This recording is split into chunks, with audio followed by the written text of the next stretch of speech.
மும்பையைச் சேர்ந்த இளம்பெண் ஒருவர் விமானத்தை தவறவிட்டதால் டாக்ஸி டிரைவரை தரக்குறைவாக பேசி தாக்கிய வீடியோ காட்சிகள் வெளியாகி பரபரப்பை ஏற்படுத்தியுள்ளது. அத்துமீறிய பெண் மீது எடுக்கப்பட்ட நடவடிக்கை என்ன?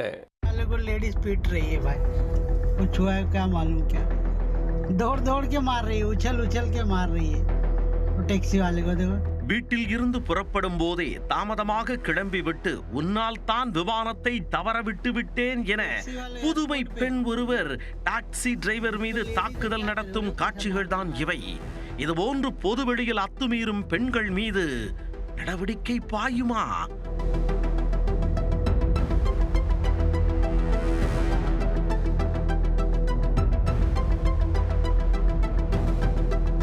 சமீப காலங்களில் மும்பை போன்ற பெருநகரங்களில் டாக்ஸி டிரைவர்கள், உணவு டெலிவரி செய்யும் ஊழியர்கள் போன்ற பணிகளில் ஈடுபட்டிருப்போர் மீது புதுமை பெண்கள் தாக்குதல் நடத்துவது என்பது சகஜமாக அரங்கேறி வருகிறது. எங்களுக்கு தாக்குதல் நடத்த முழுமையான உரிமை வழங்கப்பட்டிருக்கிறது என்பது போல எந்தவித உறுத்தலும் இன்றி பொதுவெளியில் எளிதாக அத்துமீறி விடுகின்றனர். இது போன்ற ஒரு சம்பவம் தான் மும்பையில் அரங்கேறி உள்ளது.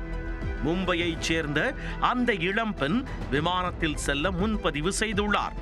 அதற்காக அவர் கேப் மூலம் வீட்டில் இருந்து விமான நிலையத்திற்கு சென்றுள்ளார். ஆனால் அவர் விமான நிலையம் சென்று சேர்வதற்குள் விமானம் டேக் ஆஃப் ஆகிவிட்டது. இதனால் கடும் ஆத்திரமடைந்த அந்த பெண் தன்னை அழைத்து வந்த கேப் டிரைவரை தகாத வார்த்தைகளால் திட்டி சரமாரியாக தாக்கியுள்ளார். வீட்டில் இருந்து புறப்படும் போதே தாமதமாக கிளம்பியதை ஏற்க மறுத்த அந்த இளம்பெண் விமானத்தை தவறவிட்டதற்கு கேப் டிரைவர் தான் காரணம் என குற்றம் சாட்டி அவரை தரக்குறைவாக திட்டி துரத்தி தாக்கியுள்ளார்.